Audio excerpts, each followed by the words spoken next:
We have time for just one more question, and we'll take actually the gentleman here has had his hand up for most of the Q&A.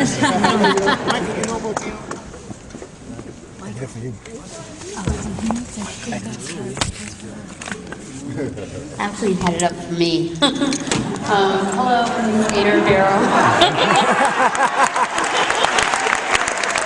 He's a feminist. I'm from New Bedford, Massachusetts, where we started to spend some time. The question I have, I'm a feminist as well, and initially when I first came into that sort of realization through my father actually, and worked with young feminists, I found a lot of them actually had this strange sense of like noblesse oblige with me, and they were going to help me see how I was oppressed. And you know, I found people I could work with, but since President Obama has become president, I've seen a resurgence of that. Recently, Tina Brown was on Charlie Rose talking about her new media adventure, and she was saying that he had a better story than Hillary, and that's why he won. And I feel it's sort of like a lot of women feminists feel comfortable saying things that are inappropriate. Someone once said to me, I bet you don't like Michelle Obama because she straightens her hair.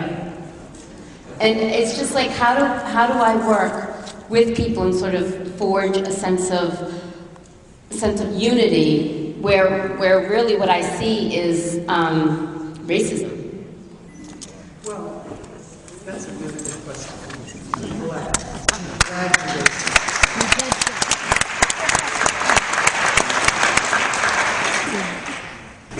And I probably should have said, if I had done my whole lecture on feminism, I would have pointed out that there are many different kinds of feminisms. And as a matter of fact, it took me a long time to identify into feminism. And when I published this book called Women, Race, and Class. Class and Race. Class and Race. Because I was teaching a course at the same time I was writing it, and one was women, class, and race, and the other was, so I can never remember. My dyslexia too. But anyway, so that book was published in 1981. As were quite a number of really interesting women of color feminist texts, like This Bridge Called My Back. Like, all the women are white, all the blacks are men, but some of us are brave. That was an anthology that was published in 1981. But anyway, people started calling me a feminist, and my response was, what do you mean, I'm not a feminist. You know, I am for black liberation, I'm for the thinking about liberation as a cross-hatch process of race and class and gender, and you can't choose one. You can't say let's pull gender out of the formula, because if you do, then it's going to be racialized as white. That's why all the women are white. Women, white, right? And even during the election, when they were talking about who do we want to be president, a woman or a black person? All the women are white, all the blacks are men. But anyway, so what I should have said was that there are different feminisms. And I realized then, when I finally decided that I could identify into feminism, that it wasn't bourgeois feminism. That's the term I always used then. I was very much opposed to bourgeois feminism, because bourgeois feminism assumed that you could talk about women's rights without talking about an anti-imperialist posture, without talking about an anti-racist posture.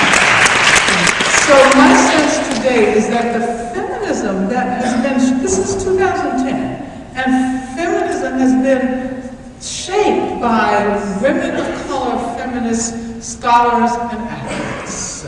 As a matter of fact, if you look at any women's studies or women and gender studies program in the country, there's no way that people can not address what has come to be called intersectionality, right? The intersection of gender and sexuality and race and class. But at the same time, there are people who want to do that. It's so easy. You see, one of the things that I think about that is important about this kind of feminism is it compels you to think in really complicated ways. Can't say, because people used to ask me all the time way back then, are you a woman or are you black? Right? As if it's possible to abstractly pull those identities apart. And so the kind of feminism, I think, that's most productive for us is the kind of feminism that encourages us to think in really complex, complicated, rich ways. And this is not, I'm not talking about students and faculty people. I'm talking about a popular way of thinking about the world. And oftentimes, it's in institutions like this where people get confused about the relationship between the categories they use and the social realities in the world. They think that they've learned all of these categories, and then the categories have to exactly match what they're supposed to address in the social world. And most people who are not here, but are there, realize how ridiculous that is. So I think, and of course I'm not putting down academics at all, because I think it's really, I think this kind of thinking is important as well. But there has to be room for the awareness that comes from people who are engaged in real struggles for social justice, for freedom. And that's always dynamic. That's always dynamic. So you can tell your feminist, not friends, but the the so-called feminists who you encounter, if they're thinking, including Maureen Child, if they're thinking in that way, there's something seriously wrong. Barack Obama won because people organized a massive campaign for him. And, Hillary Clinton, well, she could have won. Everybody knew she was going to win, right? Mm-hmm. The only reason she didn't win was because she didn't have the kind of mass campaign that Barack Obama had. We can't, it's always about individuals. We find it very difficult to think about the extent to which masses of people are agents of history. And oftentimes people whose names we do not know. It's so easy to focus on the individual. It's much more difficult to think about the way the Haitian slaves really transformed the world.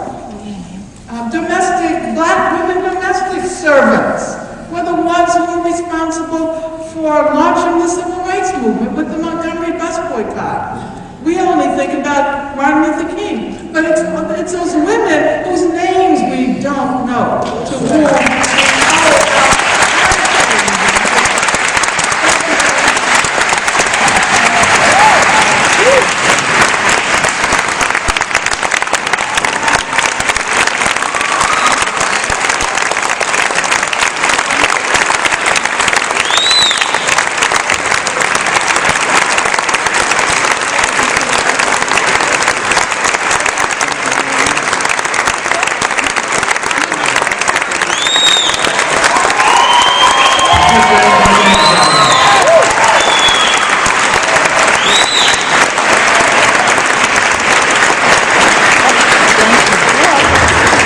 Ladies and gentlemen, this concludes our evening. We love you, Angela. We're currently making plans for volume